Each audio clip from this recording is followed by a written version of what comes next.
அடுத்த லக்கணம் மிதுன லக்கணமா? இதை புதனோட வீடுன்னு சொல்லிடுறோமா?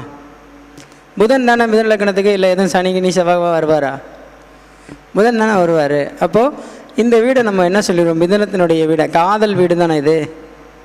இதில் காதல் இருக்கா இல்லையா? புதனில் இருக்குமா இருக்காதா? கொஞ்சமாக இருக்கும், லைட்டாக இருக்கும், இப்படி கூட சொல்லிக்கலாம். இதை ஒரு தொட்டுக்கிற மாதிரி இருக்குன்னு கூட சொல்லிக்கலாம். ஆனால் அதையும் தாண்டி ஒரு விஷயம் இருக்குது. புதனை பொறுத்த வரைக்கும் பெருமாள்னு சொல்லுவாங்க, திருநங்கைன்னு சொல்லுவாங்க, ஆடிட்டர்னு சொல்கிறாங்க, நம்ம பேங்க்கில் ஒர்க் பண்ணக்கூடிய கணக்காளர்னு சொல்கிறாங்க, மேனேஜரு. இல்லை, இதையும் தாண்டி புதன்னா வக்கீல் புதன் தான். அப்போது நீங்கள் என்ன பண்ணணும்? இந்த மிதுன லக்கணக்காரங்க வழக்கறிஞருக்கு என்ன வேணும் அப்படின்னா, பேனா வாங்கி ப்ரெசன்ட் பண்ணணும். என்னென்னா, அவர் தான் பிரச்சனையை எழுதுவார். எழுதி எங்கே கொடுப்பாரு?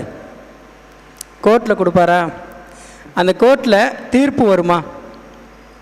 அப்போது மிதுன லக்கணக்காரங்க கோர்ட்டில் வேலை செய்யக்கூடிய வக்கீலோ அல்லது கிளர்க்கோ அவங்களுக்கு பேனா ப்ரெசன்ட் பண்ணிங்க அப்படின்னா உங்களுக்கு இந்த லக்கண பாதிப்பு இல்லாமல் இருப்பீங்க.